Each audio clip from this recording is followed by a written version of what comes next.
dia, thank you Marshall. Waduh, gimana nih, semuanya sudah tertawa ya bersama dengan Marshall. Berarti daya tahan tubuh meningkat. Boleh kita berikan sekali lagi tepuk tangan reaksi ya untuk Marshall tentunya dan untuk Anda semuanya.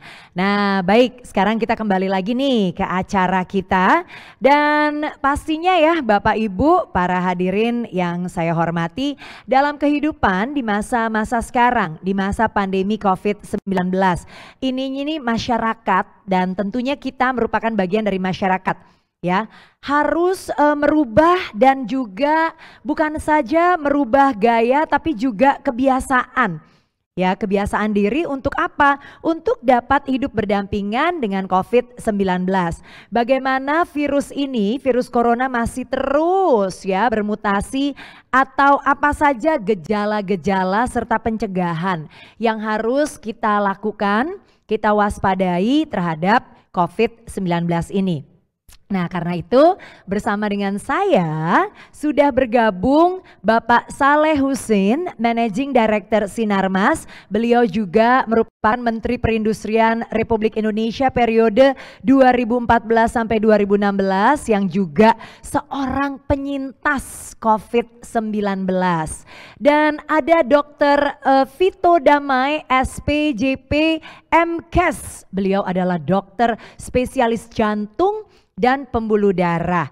Nanti mereka berdua akan ngobrol bersama dengan kita dan Health Talk ini akan membahas tentang hidup berdampingan dengan COVID-19 dan dipandu langsung oleh Dr. Setiadi dari Klinik Simas Sehat. Nah karena itu saya ingin menyapa terlebih dahulu, halo bapak-bapak yang terhormat, Bapak Saleh Husin, Dr. Vito dan Dr. Setiadi. Hai. Hai semuanya. Halo. Salam sehat, semangat. Terima kasih. Nah, itu dia ya. Salam sehat, semangat dan pastinya udah nggak sabar untuk berbagi cerita dengan Bapak dan Ibu semuanya. Nah, Bapak Ibu yang ingin bertanya nanti bisa loh mengisi di kolom chat YouTube. Ya bisa di situ ya, jadi isi aja di kolom chat YouTube atau Zoom atau bisa langsung menuliskan komentar Anda di Facebook. Nah kalau gitu Bapak Ibu semuanya, yuk tanpa berpanjang-panjang lagi kita mulai saja obrolan kita dan saya akan serahkan kepada Dr. Setiadi untuk memandu acara Health Talk kali ini. Silakan Dr. Setiadi. Baik, terima kasih Ibu Becky Tumewu yang sudah memperkenalkan dan mempresent untuk acara kita hari ini. Ya baik, perkenalkan nama saya Setiadi dan izinkan saya menjadi moderator dalam kegiatan Health Talk kita pada pagi hari ini. Ya, untuk Bapak Ibu yang mungkin menyaksikan berita terakhir, kita patut bersyukur karena kasus COVID di Indonesia saat ini tengah melandai, betul ya? Ya, itu satu hal yang perlu kita syukuri, tetapi di sisi lain kita perlu ingat Bapak Ibu bahwa pandemi belum dinyatakan usai. Dan belum ada satu orang pun yang bisa memprediksi sebenarnya kapan COVID-19 ini benar-benar 100% berakhir. Nah karena itu beberapa negara mungkin memutuskan untuk mereka bisa hidup bersama dengan COVID, berdamai dengan COVID-19. Termasuk Bapak Presiden Joko Widodo juga sudah pernah mengarahkan agar Indonesia bisa hidup berdampingan dengan COVID-19. Ya, topik inilah hidup berdampingan dengan COVID-19 yang akan kita bahas bersama dengan dua orang narasumber hebat Bapak Ibu yang sudah bersama dengan saya di kesempatan pada pagi hari ini. Ya, boleh saya perkenalkan yang pertama dengan hormat Bapak Saleh Husin. Selamat pagi Bapak. Pagi Bapak. Terima kasih untuk hadir Pak di tengah segala kesibukannya nih Pak hari ini. Bisa hadir di sini bersama teman-teman semuanya. Baik, mungkin bersama Dr. Vito. Dr. Vito juga, betul. Baik, Bapak Saleh Husin ini sudah dikenal, beliau aktif dalam berbagai organisasi politik dan sosial, pernah menjabat sebagai anggota DPR RI ya Pak, Menteri Perindustrian, dan saat ini juga tengah menjabat Managing Director dari Sinarmas. Juga sebagai Ketua Majelis Wali Amanat Universitas Indonesia. Baik, Ketua Majelis Wali Amanah Universitas Indonesia. Boleh berikan aplaus ya, reaction di virtual Bapak Ibu sekalian. Terima kasih Bapak. Dan tadi udah ada bocoran Pak, pernah jadi penyintas ya Pak? Pernah terkena COVID ya Pak? Pernah. Di bulan apa itu Pak? Saya di bulan April. April ya, April tahun ini ya Pak ya. Walaupun waktu itu karena saya udah vaksin. Sudah vaksin waktu yang itu. kedua. Baik, oke baik. Ditahan dulu Pak. Nanti kita akan kembali ke sana Pak. Tapi sebelumnya kita akan sapa juga untuk pembicara kita yang kedua. Ini juga tidak kalah tenar ya. Dr. Vito Damai, spesialis jantung pembuluh darah, konsultan, magister kesehatan. Selamat pagi Dr. Vito. Pagi Dr. Setiadi. Ya luar biasa. Jadi Dr. Vito ini juga sudah terkenal nih, host TV juga ya dok ya. Praktisi medis, masih berpraktek sebagai spesialis jantung pembuluh darah, dan ini juga ya dok ya, staf pengajar juga ya? Ya benar Dr. Setiadi. Oke, baik, sehat ya dok hari ini ya? Sehat. Sehat, baik.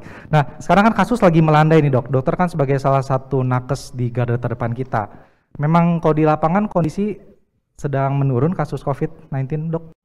Iya benar, sekarang rasanya kita lebih rileks, dan kalau misalkan dulu kita kayaknya setiap hari kasusnya COVID terus sampai kita kadang-kadang juga tenaga medis, mungkin Dr. Setiadi juga merasakan bagaimana kabar itu setiap hari datang. Sekarang sih malah agak jarang. Oh, oke. Jadi malah bangsal-bangsal kita banyak yang udah tutup, dan itu patut diapresiasi sebagai hasil kerja keras seluruh bangsa Indonesia, saya rasa gitu. Semua pihak yang sudah bekerja sama ya dok ya. Ya jadi tenaga kesehatan juga bisa sedikit bernafas lega ya dok ya, walaupun masih pakai APD ya dok ya. Ya pasti pakai APD, makanya kita pakai masker. Ini contoh masker. yang baik ya, seorang yang penyintas sekalipun pakai masker. Kita semua Betul. juga mau tetap pakai masker dulu sementara ini. Luar biasa. Baik, Dokter Vito juga nih Bapak Ibu yang mengikuti kegiatan asuransi Sinarmas, tahun lalu pernah juga menjadi narasumber ya dok ya di asuransi Sinarmas. Waktu itu tahun lalu kita bahas tentang happy hipoksia dok, masih ingat ya dok ya? Ya benar-benar. Pernah ya? Happy Nah, itu 1 tahun yang lalu dok. 1 tahun udah berlalu, tapi COVID-nya belum lewat dok. Masih tetap COVID. Belum, tapi akan segera lah kayaknya ya. Ya, amin, amin ya. Baik, mungkin untuk membuka Health Talk kali ini, mungkin setelah ini Dokter Vito akan ada pemaparan. Nanti waktunya kurang lebih 10 menit ya dok ya, tentang hidup berdampingan dengan COVID. Karena itu nanti kita akan lanjutkan dengan diskusi dan tanya jawab. Ya, balik silakan Dokter Vito. Oke, baik, terima kasih Dr. Setiadi, dan juga izin Pak Saleh Husin ini sudah pernah berdampingan secara langsung ya, karena minimal 14 hari waktu itu berdampingan langsung, tapi nggak mau berteman kan ya, kenal aja udah cukup. Kita juga sama sebenarnya. Jadi kalau orang yang over ketakutan itu mungkin karena belum paham. Jadi apa yang mau kita sampaikan justru berani karena paham, takut karena salah mengerti. Jadi justru kita harus paham dulu supaya kita berani dalam arti bukan nekat. Kalau nekat itu nggak tahu tapi melakukan. Nah kalau kita berani karena kita paham. Nah mungkin saya bisa dibantu dengan slide yang akan mungkin saya berikan supaya ada gambaran visualisasi ya. Nah sekarang kita bersiap nih, di masa depan mungkin COVID-19 akan tetap ada. Karena sangat sulit, artinya sebuah mikroorganisme, ya ini tiba-tiba bisa hilang begitu aja. Karena terbukti penyakit yang ada sekarang itu udah ada sejak zaman dulu kala. Orang yang tipes itu dari dulu udah ada. Orang yang dari dulu punya diare, sampai sekarang masih ada juga. Tapi beda, zaman dulu diare itu bisa membuat seorang kalah perang. Tapi sekarang kan paling bikin orang nggak masuk 3 hari gitu. Jadi berbeda. Nah karena itu kita pun bersiap hal seperti itu. Nah kita boleh masuk ke dalam slide yang berikutnya ya. Ada yang saya mau tunjukkan bahwa sekarang ini masker kayaknya udah menjadi kewajiban. Dan juga merupakan proteksi buat kita. Dan kalau kita bilang bahwa sekarang ini masker sangat menurunkan risiko, sangat benar. Apabila masker ini dipakai seperti saya dengan Dr. Setiadi dan juga Pak Saleh Husin saat ini, kami menjaga jarak plus dengan masker, maka seandainya pun di antara kami ada yang positif COVID-19, maka risiko penularan itu di bawah 1,5%. Sangat rendah. Logika aja, mau keluar dari mana orang semua pakai masker. Jadi nggak bisa keluar itu droplet atau virusnya, pasti akan terkontaminasi tapi di dalam masker itu sendiri. Apalagi kalau kita nggak saling berpegangan, artinya dalam tidak saling bersentuhan, tidak saling berangkulan maksudnya, maka harusnya aman-aman aja, jadi nggak usah terlalu parno. Ada orang sekarang parno begini, baru dengar kabar aja bahwa kayaknya aku baru positif nih, dari grup.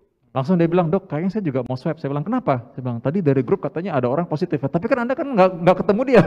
Kenapa harus takut? Dia baru dengar kabar aja, sudah merasa bahwa ini kayaknya saya kok mulai agak demam sedikit. Saya bilang, demam dari mana? Orang tadi nggak apa-apa, saya bilang gitu. Cuma karena dengar ada orang yang positif. Nah, jadi hal seperti itu karena tidak paham. Nah, Anda harusnya pasti lebih paham sekarang. Nah, gambar slide berikutnya.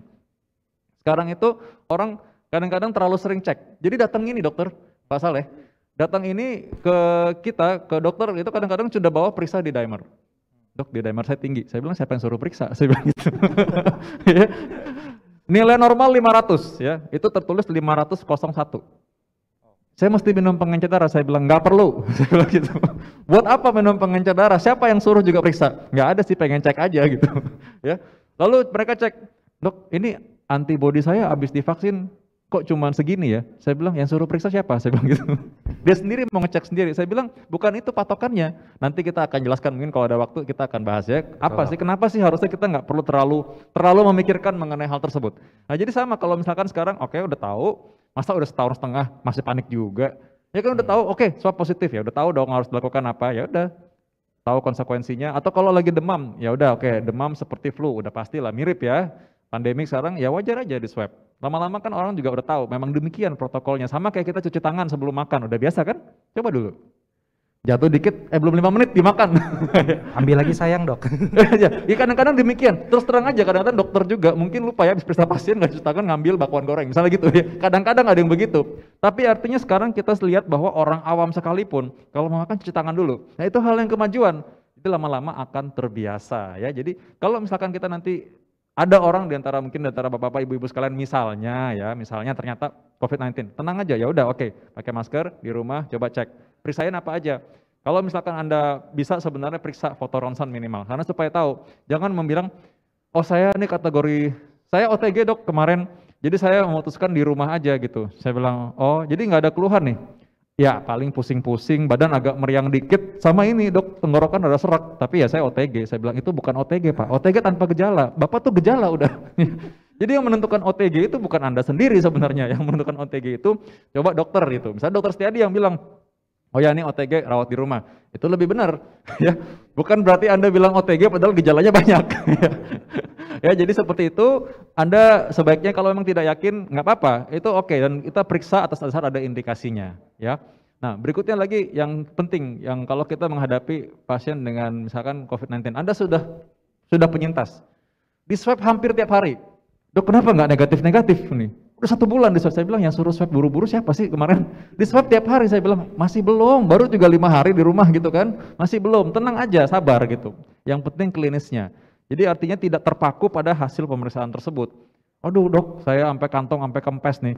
Ya mungkin apalagi saya nggak tahu, tadi kan Marcel juga cerita ya, sampai dirawat sehari kok nolnya tambah banyak ya, sampai nggak mau bertelur lagi. Takut bertelur lagi besok ya, karena apa? Ya mungkin nggak tahu, atau mungkin nggak persiapan ya. Semua itu memang harus kita persiapkan. Nah karena itu, semua seperti orang mempersiapkan kelahiran, orang mempersiapkan pernikahan, ada prewedding ya. Orang sakit itu juga memang sih kita mudah-mudahan nggak mau ya. Tapi walaupun kita nggak mau, ada plannya, ada persiapannya ya. Beliau pasti sudah tahu juga Pak Saleh ini ya. Bagaimana rasanya orang sakit itu ya kan nggak ada yang mau juga ya gitu kan. Jadi tapi ya kita harus persiapkan. Oke, slide berikutnya. Nah ini sekarang ini yang tadi kita udah bahas, proteksi dari luar. Pakai masker, jaga jarak, itu proteksi di luar. Dalamnya gimana? Hampir 90% pasien yang kemarin tuh dirawat di rumah sakit, itu ternyata punya komorbid. Dan komorbidnya kebanyakan adalah komorbid yang bisa dicegah. Jantung, darah tinggi, obesitas, kegemukan. Orang yang punya penyakit gula, itu penyakit-penyakit yang bisa dicegah sebenarnya. Jadi kalau misalkan, bayangkan ya kemarin itu kan kita mengalami ya, bagaimana rumah sakit kayaknya penuh sekali. Sampai saya pernah mengalami nih Pak Saleh ya. Ada orang di luar itu di depan UGD ngantri, saya bilang, boleh nggak tolong masukin pasien saya? Saya bilang, boleh dok, buat apa tapi dok? Soalnya oksigen tinggal 2 nih, pasien ngantri udah 8 di depan. 1 lagi ya boleh, nunggu di depan, tapi mau diapain gitu maksudnya, oksigennya aja habis. Nah maksud saya ternyata 90%-nya, hampir 90%, 80-an, 84% datanya itu ternyata punya komorbid. Jadi kalau komorbidnya itu kita kendalikan sebenarnya, harusnya dia mungkin nggak masuk rumah sakit. Nggak seberat itu maksudnya. Nah berarti kan sebenarnya kita udah mengurangi risiko lagi. Jadi orang-orang yang sekarang punya masalah seperti itu harusnya sudah bisa menjaga, karena itulah proteksi dari dalam kita. Dan kita bisa ubah gitu. Tadi kata Marcel, everyone can change, katanya gitu ya. Minjam istilahnya Marcel, tadi aku nonton. Ya, oke, slide berikutnya lagi. Ini hal yang penting juga nih. Sekarang kalau kita hidup, kita udah harus kerja. Pasti semuanya mau kerja sekarang, mau produktif lagi, mau berkarya lagi, ya, dan itu memang sudah wajar, semangat memang. Jadi kita tetap boleh bekerja. Justru dengan kita bekerja, kita tahu bahwa kalau kita bekerja itu tanpa kita dengan takut adanya COVID-19, itu sebenarnya salah. Kita tahu bahwa COVID-nya ada, tapi kita dengan proteksi. Seperti yang dilakukan di sini. Semuanya proteksi, semuanya pakai masker. Ruangan dibatasi. ternyata lebih efektif kerjanya. Tadi saya baru ngobrol dengan Dr. Setiadi, saya baru ngobrol dengan Pak Saleh, lebih enak karena pakai virtual ya. Dengan adanya virtual kita bisa menghemat waktu. Menghemat, kan bapak-bapak, ibu-ibu juga sekalian coba deh pikir, sekarang bisa kan alasannya bukan macet kalau rapat, sinyal gitu, lain ya. Jadi alasan. Jadi alasan ya, kalau disuruh jawab nggak bisa jawab ya, aduh maaf nih lagi freezing gitu. Jadi agak beda, tapi intinya sebenarnya adalah bahwa ternyata ada hal yang baik juga, yang memang bisa kita rasakan dampak dari tadi kita bisa menghadapi, kita bisa adaptasi dengan keadaan seperti ini, dan memang manusia itu kelebihannya bisa adaptasi harusnya. Jadi karena itu pakai masker, kita jaga jarak itu karena kita nggak mau sakit. Dan ini ingat saja bahwa COVID ini memang masih mungkin menyebabkan orang masuk rumah sakit. Ingat pengalaman di negara tetangga, mereka yang sudah vaksinasi komplit ternyata masih juga bisa berisiko sakit juga. Dan kalau Anda mau tahu di luar negeri itu penyakit flu juga emang bisa bikin orang sakit juga masuk rumah sakit. Jadi artinya bukan hal yang luar biasa sebenarnya. Kita harus siap-siap, nggak boleh anggap enteng. Kita berani sekali lagi karena kita paham. Tapi kita bukan nekat, karena itu kita nggak anggap enteng. Oke, slide yang berikutnya yang ini menjadi kunci ya. Sekarang gimana sih hal-hal yang penting? Orang semua tanya mengenai varian. Dok, gimana tuh kalau varianmu, varian Kappa? Tahu nggak ada varian yang baru? Varian lain tuh banyak, Theta, varian Lambda tuh ada juga. Tapi semua varian itu tidak bisa menular kalau Anda menggunakan masker dan menjaga jarak, cuci tangan. Itu hal yang simpel sekali. Sekali lagi nih, sejarah singkat ya. Sejarah singkat, Anda mau tahu nggak kalau dulu dokter-dokter itu ya, di luar negeri itu dulu belum tahu kalau harus cuci tangan, kalau melahirkan anak, kalau memimpin persalinan. Sehingga angka kematian infeksi bayi itu tinggi dulu, dengan ibu yang bersalin juga. Tapi begitu mereka tahu, oh harus cuci tangan pakai sarung tangan. Sampai sekarang kan kita semua begitu, udah biasa kita anggapnya. Sama, Anda pun mungkin nanti juga demikian, udah biasa cuci tangan dulu.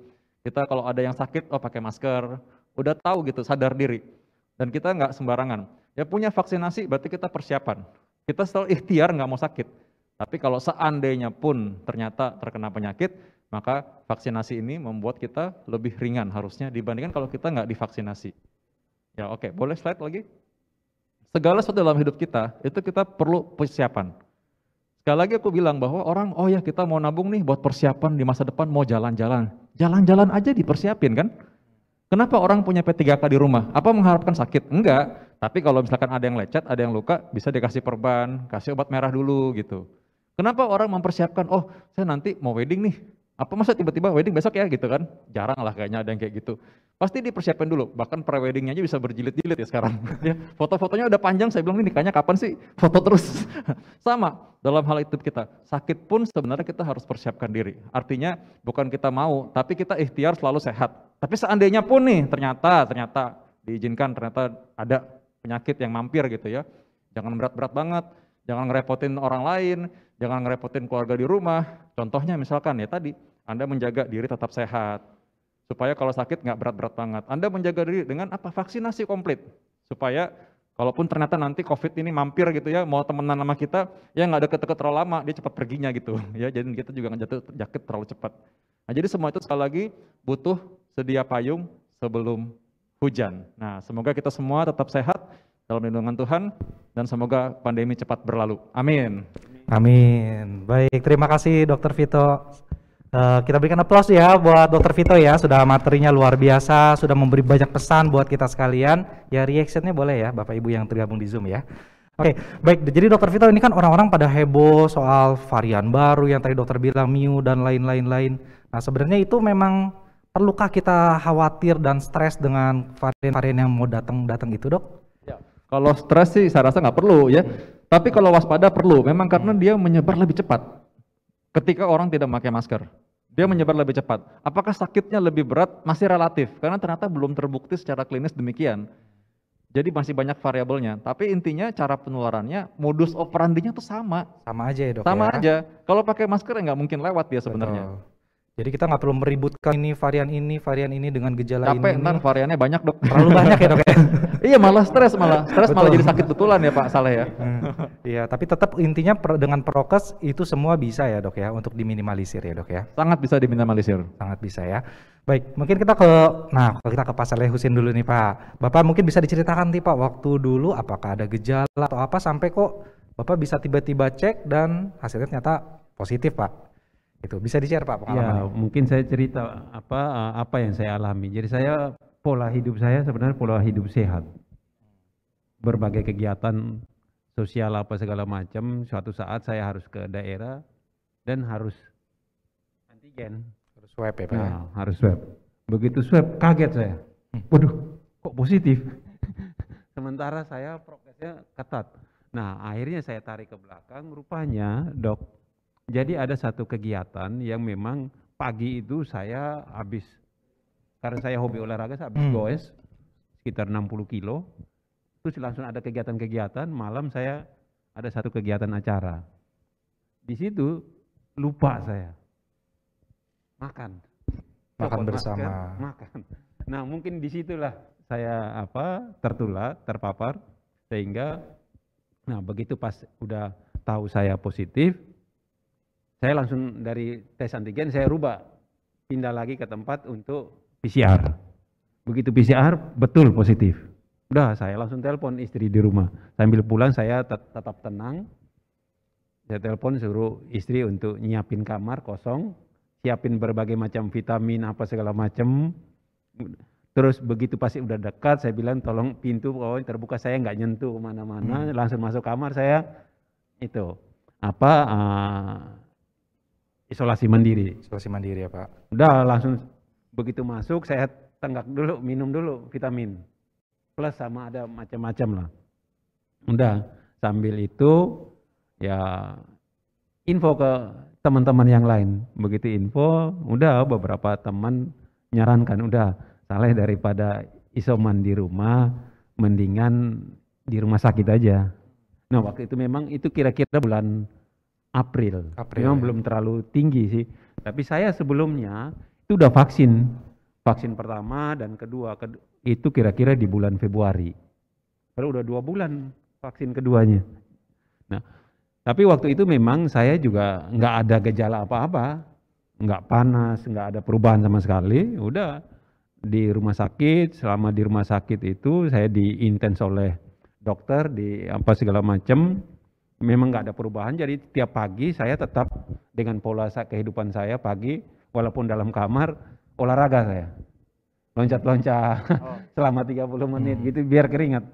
Nah udah itu ya sambil pas hari ke-5 itu juga dokter udah nyarankan, Saleh mendingan udah ini kan nggak ada apa-apa ini, tetap itu udah balik aja biar di rumah. Saya yang malah jangan dok, saya tetap di sini. Dia dokternya yang kaget. Ini pasien biasanya disuruh pulang cepat, ini malah nggak mau. Udah saya tetap isoman di rumah sakit sambil berbagai kegiatan. Nah pas hari ke-7 itu biar saya juga nggak stres, saya ajak si susternya, pingin ketawa-ketawa enggak? Oh boleh Pak, biar nggak stres kalau lama, soalnya udah 1 tahun lebih nih kayak gini terus. Udah akhirnya tiktokan dok. Oh gitu. Di rumah sakit itu? Di rumah sakit tiktokan. Tiktokan akhirnya saya share kan, begitu share viral. Wah ini contoh pasien. Ya salah satu adalah untuk menyenangkan diri saya, juga menyenangkan si nakesnya juga kan, nakesnya biar nggak stres juga. Jadi itu salah satu. Dan juga paling nggak kenapa saya share itu tujuannya adalah ya ini bagi pengalaman ke misalnya teman-teman yang lain kalau misalnya kena terpapar gitu nggak usah stres, tapi tetap tenang bagaimana bikin diri tetap terhibur, sehingga kan katanya kalau salah satu adalah pikiran kan, semakin kita stres kan penyakit makin datang kan. Jadi saya bikin tenang. Begitu pas hari ke 12 baru saya pulang. Walaupun di hari ke-5 terus ke-9 itu PCR tetap udah negatif. Udah negatif. Nah, pulang pun saya nggak langsung ke rumah, tapi saya transit dulu. Karena saya mikir juga adalah jangan sampai protek ke istri dan anak-anak di rumah. Saya transit dulu di tempat transit 3 hari itu, sambil hari ke-3 saya PCR lagi negatif, baru pulang ke rumah. Pulang ke rumah ya udah, pulang ke rumah pun saya nggak langsung ke kamar, tapi saya isoman di kamar terpisah dulu. Hari yang ketiga saya PCR lagi, negatif, baru saya masuk kamar. Nah artinya paling enggak saya jaga sampai sejaga itu, paling enggak untuk mengamankan istri dan anak-anak. Keluarga di rumah ya Pak itu ya. yang saya jaga betul. Baik. Sehingga tapi makanan apa segala macam tetap saya itu, obat-obatan segala macam. Nah yang paling utama adalah ya saya menyarankan yaitu memang seperti tadi Dokter Vito bilang, kita nggak usah terlalu takut dengan penyakit ini. Paling nggak kan ini ada di mana-mana, sehingga ya kita nemenin, tetap berteman, tapi tentu kita jaga, yaitu dengan memakai masker, paling nggak jaga jarak. Terus di samping itu juga ya kita tidak boleh berkumpul di tempat-tempat yang terlalu ramai. Itu yang hal seperti itu yang kita hindari. Menghindari kerumunan ya. Memang sebelum saya terkena terpapar, kan ada kegiatan yang kami lakukan yaitu untuk donor convalescent. Waktu itu sebelum tertular. Nah, waktu pas acara yang kegiatan kita Sinarmas lakukan kegiatan untuk donor convalescent, saya dalam benak saya, pikiran saya adalah waktu itu saya pingin donor darah juga, tapi pingin donor darah, dokter dari PMI bilang, loh Pak Saleh, ini kan kita buka di data di laptop, baru belum waktunya untuk bisa donor kembali lagi. Nah, terus saya dalam hati, waduh, mau donor kok nggak bisa. Tahu-tahu dikasih kena terpapar. Begitu terpapar selesai segala macam, akhirnya saya begitu sembuh ya donor convalescent saya. Malah jadi dari dalam hati waktu itu akhirnya saya tarik ke belakang. Oh jangan-jangan dulu saya mau donor darah, Tuhan bilang lu nggak usah donor dulu, nanti sekalian donor konvalesen aja. Jadi dikasihkan. Nah, syukur alhamdulillah akhirnya ya udah bisa donor konvalesen dan bisa membantu para pasien yang memang waktu itu sangat tingginya membutuhkan. Betul. Itu dan itu saya lakukan. Dan begitu itu saya lakukan, saya mungkin karena ada background nama apa segala macam, kan akhirnya diliput oleh media segala macam. Nah tujuan saya adalah untuk membangkitkan semangat kepada teman-teman yang misalnya udah terpapar, udah jangan tinggal diam, tapi paling enggak yang bagi teman-teman yang terpapar ini kita bisa menyumbangkan sesuatu untuk membantu para pasien. Dan akhirnya memang jadi ramenya. Dan itu saya share ke teman-teman termasuk ke Pak Menkes segala macam. Wah, Saleh udah kasih contoh terus. Itu, nah mungkin karena saya ada background nama kan. Nah hal-hal seperti itulah yang saya lakukan. Jadi sekali lagi ya itu, ya buat teman-teman segala macam kita tetap hidup sehat, tetap olahraga. Kalau kebiasaan saya sehari-hari, Dok, ya pagi saya jalan pagi, 5 kilo tiap pagi. Terus kalau weekend, Sabtu itu goes 60-70 kilo. Lumayan, luar biasa. Itu saya jaga. Dengan pola makan, tentu pola makan yang sehat.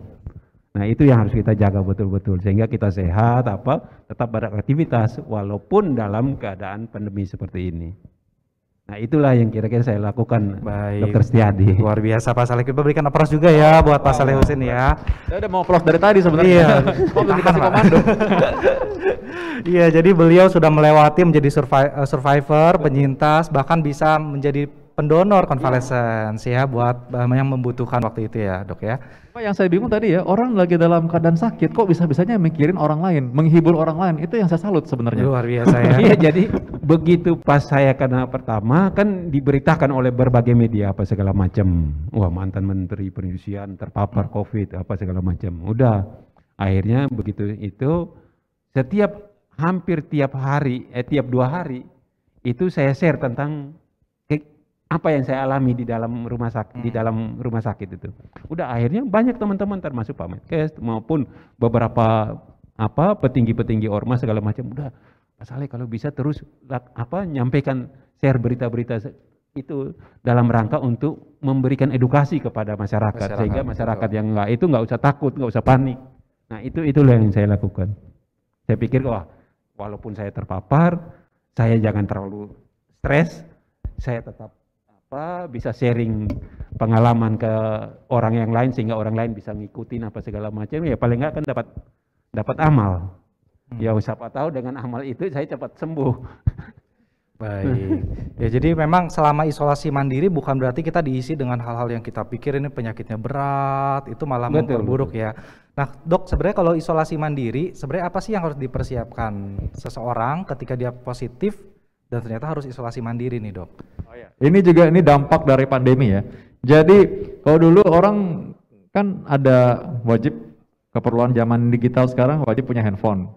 Wajib punya kuota lah ya pasti. Kalau sekarang itu hampir semua kalau tanya lebih gampang, saya malah kontrol pasien. Pak, coba tensi di rumah. Oh ya, ada dok di rumah ya. Udah punya tensi di rumah ya. Jadi pertama punya tensi. Itu penting sekali. Karena tensi itu kan hipertensi selalu masuk top 3 ya, orang yang bikin komorbid itu naik. Tapi kalau orang yang naik sepeda sama yang rajin jalan kaki, itu memang bisa jauh menurunkan tensi tuh. Jadi artinya bikin tensi stabil ya. Yang kedua, punya salat saturasi. Saturasi oksigen itu kan dulu kita bahas tahun lalu happy hipoksia. Banyak orang yang rasa nggak sesek nggak apa-apa, ternyata saturasi oksigen 80%. Itu dialami juga bahkan oleh para nakes-nakes kita yang mengalami sakit. Dia bilang, saya kok nggak kenapa-kenapa, tapi begitu ukur saturasi cuma 70%, 80%. Nah jadi wajib punya saturasi oksigen di rumah. Yang ketiga, itu wajib punya hiburan. Tadi udah kasih seperti contoh. Pak Saleh Husin punya cerita TikTok, ya. TikTok, mungkin punya apa yang lain, hiburan yang lain, ada yang mungkin dia punya film atau punya buku. Ya beliau ini kan tadi kan mencontohkan bahwa, oh saya pengen hibur nakes juga deh yang merawat saya gitu. Atau pengen ngeliat orang di luar bahwa, oke, kalau udah kena begini nih, kita harus tahu gimana caranya enjoy, pengen cepet sembuh gitu kan. Jadi bukan malah merundung diri, aduh kayaknya stres banget gitu kan. Jadi harus punya hobi memang. Kalau nggak punya hobi ya susah juga ya. Nah yang ketiga Pak, Bapak kan memang rajin olahraga. Nah ada juga orang-orang, ini sebagian orang yang lain ya. Saya bilang gini, udah nggak usah pikir olahraganya apa. Saya bilang minimal 1, bersihin tempat tidur sendiri. Udah, itu udah olahraga namanya. Udah aktivitas fisik berat iya, itu. soalnya kan kalau orang lain masuk terus bersihin punya dia, berarti kan nambah lagi kerjaan kan untuk orang lain. Risiko terpapar juga ada. Ya, jadi kalau gitu bersihin tempat tidur sendiri. Punya piring, makan segala macam, cuci sendiri, baju, cuci sendiri, itu udah olahraga. Jadi nggak usah repot mikir mau olahraga apa, saya bilang gitu. Soalnya mereka tuh bukan orang yang biasa, kayak Pak Saleh kan biasa jalan kaki atau bisa naik sepeda sampai 70 kilo. Dia kan enggak. Baru mau olahraga sekarang, saya bilang, kamu kalau baru mau olahraga sekarang, nanti kamu tambah kecapean, saya bilang gitu. Bukan orang biasa olahraga soalnya. Jadi itu tadi ya. Gitu caranya buat gerak badan. Ya, jadi ada hal-hal yang bisa dilakukan ya selama isolasi mandiri itu juga ya, Dok ya. Ya, baik. Tapi kan memang kalau Pak Saleh Husin ini kan riwayatnya aktif berolahraga. Nah, itu sesuatu hal yang bagus ya untuk menjadi sehingga akhirnya tanpa gejala waktu itu ya, Pak ya. Ya, jadi tadi di slide Dr. Vito juga ada bahwa komorbid itu semestinya bisa dikontrol ya, Dok ya. Supaya jangan sampai kasusnya menjadi berat dan mungkin gejalanya cukup ringan. Nah, ini beliau contoh yang nyata ya. Jadi kalau misalkan nih, anggap aja ternyata banyak yang ketularan. Tapi semua komorbid itu terkontrol, walaupun punya hipertensi tapi misalkan dikendalikan minum obat misalnya gitu, tapi dia terkendali. Atau orang yang punya gaya hidup, pola hidup yang sehat seperti Pak Saleh misalnya, dan dia sudah divaksinasi, maka dia tidak perlu sebenarnya sampai harus stres karena sakit berat. Yang bikin masalah kan sebenarnya kemarin tuh masuk ICU-nya yang penuh. Penuh ya ruangan ya, Dok. Iya, masuk ICU-nya itu yang penuh. Rumah sakit mungkin punya banyak nih kamar. Tapi kalau misalkan ICU kan pasti cuma sedikit, nggak mungkin sebanyak itu. Dan kalau barang-barang masuk semua ya jadi repot, itu yang bikin masalah. Jadi kalau misalkan semua kayak kemarin Pak Saleh nih, mungkin ringan semua ya, atau bahkan tanpa gejala seperti beliau tadi cerita, maka harusnya kan nggak usah panik semua, bisa tiktokan bareng semuanya malah, nggak masalah ya. Maksudnya bukan berarti kita anggap enteng sekali lagi, tapi misalkan kalau seandainya nggak sengaja kena, kayak beliau nggak sengaja sebenarnya kan, nggak sengaja kena ya itu masih lumayan ringan karena dipersiapkan. Dia mempersiapkan dirinya, oke saya siap nih menghadapi pandemi, ada COVID saya tahu, tapi saya siap, soalnya diri sendiri udah proteksi, saya sehat, pola hidup baik, pakai masker juga, jaga jarak juga, tadi yang dibilang, dengan jaga prokes kita worryless. Atau mungkin juga waktu itu pas saya kena juga, saya pas jadi ringan mungkin karena saya udah divaksin kali ya, Dok ya. Iya. Jadi itu salah satu yang membuat jadi ringan. Maka Benar. itu kita menghimbau kepada masyarakat untuk segera vaksin. Lengkapi vaksinasi, betul ya, Pak ya. Ya kan ada masih banyak yang nggak mau. Masih kan? belum, betul.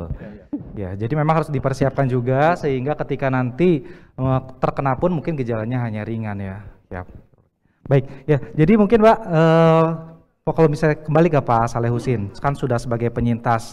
Termasuk ketika kita masuk rumah sakit mungkin biaya bersat ya, kemudian ketika kita isolasi pun tadi dok harus ada yang disiapkan biaya untuk isolasi mandiri, sementara kita nggak bisa bekerja ya. Nah terakhir mungkin dari Pak Saleh Husin, melihat perlunya asuransi kesehatan juga nih Pak. Iya, saya kira sangat perlu karena apa? Kita kalau begitu pas kena satu penyakit, tentu begitu masuk rumah sakit atau apapun itu pasti membutuhkan biaya yang cukup besar. Nah, salah satu adalah ya tentu harus kita proteksi dengan asuransi. Nah, tentu asuransilah yang akan membackup ketika kita sakit.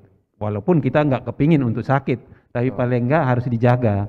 Ya seperti ketika hujan kan kita harus siapin payung. Payung ya, seperti harus tadi siapin ya. payung sebelum hujan. Jadi ketika kita prepare ya Pak ya. Ya, kebetulan kan kita ada di sini ya, asuransi yang kita tahu ini adalah asuransi Sinarmas yang telah membackup berbagai macam kegiatan untuk menghadapi misalnya kalau kita sakit ya tentu bisa di cover kan. Termasuk ya, terima kasih buat Dokter Setiadi. Ya, buat saya. Baik, oke Pak.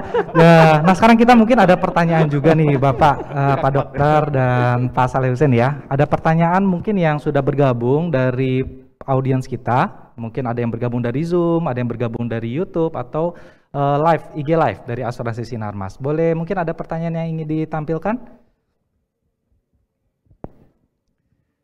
Boleh ya Pak ya, nanti masih ada waktu kita bisa jawab pertanyaan dari audiens. Nah Pak, pertanyaannya gampang kok, susah tanya Dokter Setiadi aja. Narasumbernya adalah Dokter Vito dan Pak Saleh Husin, pasti mantap jawabannya, bisa menginspirasi kita sekalian. Ya, jadi Pak, soalnya nanti dalam sesi hari ini kita harus benar-benar mempersiapkan audiens kita, gitu. Karena kita ke depan mungkin akan hidup dengan COVID, mungkin nggak 1 tahun 2 tahun. Mungkin ya, dan kan ada penyakit lain juga kan, betul. Maksudnya gitu. Itu kan ini namanya persiapan, sedia payung sebelum hujan. Nggak selalu hujan rintik-rintik kan, ada kadang-kadang hujan deras juga. Ya, maksudnya penyakit bukan cuma satu ya. Betul. Ada penyakit yang lain juga. Jadi karena itu persiapan itu tetap aja perlu berat tentu jantung ya. Ya, itu Dokter Vito bagian punya ya. Baik, ini sudah ada pertanyaan yang masuk, mungkin boleh diperbesar. Oke, sudah bisa dibaca? Mungkin kacamatanya diambil dokter. Baik, ini pertanyaan dari si Mas Jiwa ya. Boleh tolong dibantu diperbesar? Saya bacain. Boleh saya bacain? Boleh. Saya juga bisa. Ya, ini baik. Ini dari Bapak Yogi Sembiring dari Asuransi Mas Jiwa. Pertanyaan mungkin untuk Dokter Vito dulu. Nah, saat ini kan kita sudah pakai masker ganda, ada yang juga sudah vaksin 2 kali dok, tapi tetap harus berinteraksi dengan orang-orang di luar. Nah, gimana prokesnya yang paling wajib supaya peluang kita tertular COVID tetap minimal ya? Silakan dok. Oke, ini aku akan sharing apa yang saya lakukan dan nanti saya harap Pak Saleh juga cerita. Pak Saleh kan juga aktif ya sama ya, jadi Pak Saleh juga nanti akan sharing juga. Super aktif malah. Banyak kesibukannya ini dok nanti. Iya, nah karena itu kalau saya pribadi ya, saya selalu siap di tas itu selalu ada hand sanitizer ya, karena saya nggak yakin selalu bisa ketemu tempat cuci tangan yang ada air dan sabun. Kadang-kadang air ada, sabunnya nggak ada. Tapi sekarang udah mulai banyak. Yang kedua, sedia masker selalu jangan cuma 1 ya, selalu sedia masker 2 atau 3 ya. Lalu 1 kalau misalkan bukan kita pakai, mungkin kita bisa kasih ke orang lain yang perlu. Itu kan karena kalau orang lain pakai masker berarti dia pun melindungi kita. Nah jadi karena itu bisa bawa masker jangan cuma 1, apalagi kalau kita mesti pergi lebih dari 8 jam. Setiap 4 jam sebenarnya kita harus ganti tuh maskernya. Nah, lalu yang berikutnya adalah tadi, kalau saya pribadi sih ini nggak perlu semua dicontoh, tapi kalau saya pribadi saya cuma makan di rumah aja. Saya sejak awal pandemi ketika memang sudah mulai, oh ini pandemi di Indonesia, langsung saya tuh cuma makan pagi dan cuma makan malam aja. Saya siang nggak pernah makan dan minum juga nggak pernah. Oh nggak bawa makanan dong? Enggak, saya enggak. Memang saya tidak punya masalah dengan lambung, jadi saya bisa seperti itu. Tapi kalau ada yang punya masalah dengan lambung ya jangan. Ya. Sesuaikan dengan kondisi masing-masing. Anda boleh misalkan mau makan ataupun mau minum, ingat makan dan minum itu nggak perlu nunggu berapa menit ya. Begitu dibuka sama-sama barengan itu bisa kena. Jadi karena itu kalau makan, makanlah sendiri. Bukan berarti egois ya, kalau mau dibagi jangan udah dimakan baru dibagi ya, kalau bagi sebelumnya. Jadi kita makan sendirian, dan kalau mau minum, Anda minum kalau bisa ya Anda keluar gedung kalau memungkinkan. Anda minum di luar dan tidak ada orang, Anda bisa buka masker di sana. Ya gitu. Jadi kalau bisa buka masker itu harus kalau bisa nggak ada orang di sekitar kita. Oke, karena buka masker itulah yang paling berisiko ya. ya. Dia nggak pakai bisa pause sebentar ya gitu. Saya mau makan sebentar nggak bisa. Ya itu yang pas saya kena itu. Segala macam. Saking karena ketemu teman, ada teman lama baru ketemu di satu acara pesta. Buka masker makan, ya disitulah Nah ini Padahal Pak, segala macam udah dijaga. nah Pak Di Saleh situ Hussein ini lengkap. kan banyak kesibukan nih, meeting dan lain, kunjungan. Nah itu gimana Pak, bisa tetap menjaga prokes selama Iya, kegiatan salah itu? satu adalah kegiatan saya cukup banyak, apalagi kan kegiatan-kegiatan sosial yang di luar yang bersentuhan dengan orang banyak segala macam. Ya salah satu adalah ya tentu satu seperti Dokter Vito bilang, pakai masker, hand sanitizer selalu ada di kantong, apa segala macam, dan juga ya tentu kita kadang-kadang datang ke sana juga harus lihat-lihat juga, nggak asal nabrak, lihat-lihat, jaga dulu, lihat keadaan apa segala. Oh kalau misalnya kayaknya agak sedikit, kan kita bisa feeling kan, agak sedikit itu, wah udah betul, mungkin prokesnya yang kita tingkatkan apa segala macam sehingga kita terhindar. Jadi tantangannya mungkin bisa tambahan kecil aja ya. Mungkin kayak Pak Saleh ini kan begitu baik orangnya, sehingga mungkin gak enakan. Ayo Pak, makan Pak. Oh iya gitu ya. Itu sering saya rasakan soalnya. Artinya ketika masuk kadang-kadang rapat ya orang ada aja. Ayo Dok silakan gitu. Ayo silakan. Ya itu harus kita tahan juga. Nggak apa-apa. Udah saya bawa pulang ya kalau nggak gitu. Maksudnya jangan dipaksa kita buka gitu. Betul. Pernah bahkan ada acara itu waktu itu pernah ada acara. Dan ini kebetulan teman-teman nakes juga, dia lupa. Mereka bilang, ayo makan siang, ayo makan aja, diet ya gitu. Enggak, saya bilang udah nggak apa-apa, makan aja, silakan makan, saya enggak. Tahan diri juga, dan kita kasih tahu mereka, makan jauh-jauhan dikit. Jadi kita satu, nggak apa-apa kita kasih tahu orang, asal kita kasih tahu dengan sopan kan. Kita ingetin orang nggak masalah. Saya bilang, Mas, maskernya tolong naikin sedikit sambil ketawa aja. Oh iya maaf gitu. Paling gitu. Kalau kita ngomongnya bahkan kurang ajar juga ya mungkin mereka juga jadi anti tanpa menyinggung orang lain. Jadi rasa nggak enak itu boleh kita singkirkan sedikit dengan kita ganti dengan rasa kepedulian. Karena sama-sama melindungi sebenarnya maunya gitu. Ya, jadi prokes tuh harga mati ya, jangan abai, jangan lalai walaupun kasusnya udah semakin menurun, tidak bisa ya. Nah, tidak, saya tidak kebetulan Dok, ya. kan suka olahraga, biasa kan Sabtu tuh goes, tapi goes dengan orang-orang yang artinya kita udah tahu recordnya segala macam, nggak boleh dia bawa teman apa yang luar, tambahan teman, sehingga begitu pas goes kan nggak mungkin pakai masker, harus copot, kalau nggak kan bisa itu. Nah itu jadi begitu pas mau goes dengan teman-teman yang terbatas ya kita udah tahu apa recordnya segala macam, pas mau goes kita copot maskernya. Itu gimana Dok? Sekalian nih saya nanya mumpung. Oh ya, Dokter Vito. Ini emang sering memang tanya ya. Sebenarnya memang kalau kita goes tadi Bapak misalkan sudah tahu bahwa riwayatnya gimana, saya asumsikan berarti Bapak mestinya tahu bahwa itu sudah mungkin kemarin udah di swab bareng kali ya. Atau sudah divaksin komplit juga. Maksudnya demikian. Jadi nggak asal tiba-tiba orang datang, aku udah nih, saya kenal dia, itu artinya tahu kenal bukan berarti dia tahu dia udah di swab kan, jangan-jangan gitu. Nah karena kalau kita sebenarnya kita nggak kenal, memang harus di luar kita tetap pakai masker. Jadi kalau kita goes ataupun kita lari, saya pun tetap pakai masker. Bahkan saya jujur saya pernah main bola lapangan terbuka, saya tetap pakai masker. Kan bahaya Dok. Sebenarnya enggak, karena saya tahu diri kalau lari udah ngos-ngosan bukan masker yang saya buka, larinya saya pelanin. Ya, sesuaikan berarti ya Dok ya. Iya naik kalau goes juga kalau tahu udah mulai ngos-ngosan nih, bukan masker dibuka tapi goesnya dipelanin. Ya kalau mau nggak pakai masker, saya juga sama punya merasakan seperti itu. Aduh saya pengen banget olahraga nggak pakai masker dulu deh. Saya olahraga jam 5 pagi, nggak ada orang, nggak ada orang di luar, jauh nggak ada orang di luar, saya buka masker. Lari nggak apa-apa, tapi saya taruh masker di kantong. Kalau ada orang saya pakai lagi. Tapi kalau perandangan jauh saya nggak ada orang dan di luar saya nggak pakai masker. Jadi intinya adalah kalau bersama dengan orang lain dan juga mau berolahraga, tetap sebenarnya masker harus dipakai saat ini. Saat ini ketika kita bicara. Jangan rekamannya diputar di tahun depan, lain lagi aturannya. Baik. Oke, ada pertanyaan. Kalau orangnya misalnya kita udah tahu recordnya segala macam, mungkin seperti misalnya saya tahu tentang diri saya, saya prokesnya apa segala macam, terus udah vaksin apa segala macam. Nah, yang teman yang kita olahraga bareng itu kita udah tahu recordnya, dia juga lakukan hal yang sama seperti saya misalnya gitu. Nah, terus pas olahraga lepas copot. Nah, kayak gitu Dok. Memang yang memang kita boleh agak lebih relaksasi kalau satu rumah. Satu rumah, artinya teman ya, mungkin orang kita kenal satu rumah ya. Keluarga pun kadang-kadang kan kita nggak tahu. Saya jujur nih Pak ya, keluarga saya pun adik ipar, adik saya datang ke rumah pakai masker. Saya ketemu orang tua saya sampai hari ini, saya ketemu orang tua ulang tahun, saya pakai masker, beliau juga pakai masker. Jadi memang tetap seperti itu. Hanya memang aku masalahnya kenapa? Apakah sebenarnya secara medis masih memungkinkan nggak sih? Sebenarnya benar memungkinkan Pak. Karena Bapak kan pasti udah, oh ini berpikir Bapak sudah proteksi sekali. Tapi mungkin hal yang kita lakukan itu sulit diikuti oleh kebanyakan orang. Oh iya. Itu iya. jadi kalau kita bilang iya, nanti semua oh begini, nanti asumsinya lain nih, beda. Gitu. Demikian maksudnya. Baik. Oke, Bapak Dr. Vito, Bapak Saleh Husin, mungkin karena keterbatasan waktu juga ya, kita mungkin akan akhiri untuk sesi hari ini. Nah, mungkin terakhir Dok, pesan penutup mungkin dari dokter untuk audiens kita yang menyaksikan. Oke. Ya, silakan, Jadi satu, bahwa kita berani bukan nekat. Berani artinya kita paham dan bisa melindungi diri.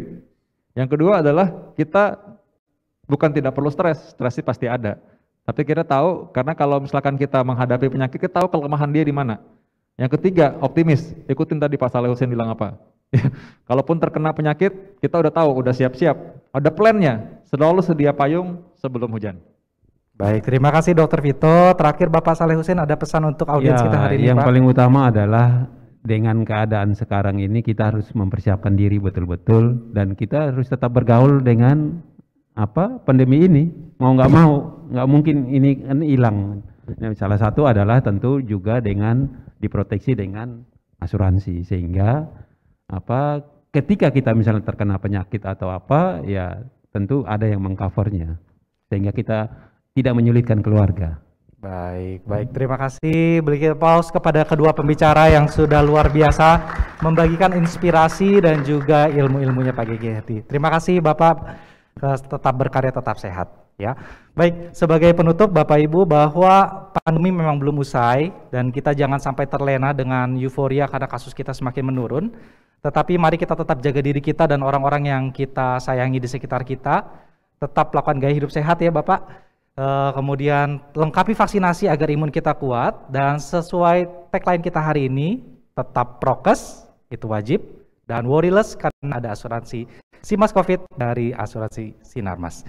Baik, sebagai penutup saya undur diri. Terima kasih untuk Bapak Ibu sekalian. Mohon maaf jika ada salah ucap dan kata-kata yang kurang berkenan. Selamat pagi, saya kembalikan kepada Ibu Becky Tumewu.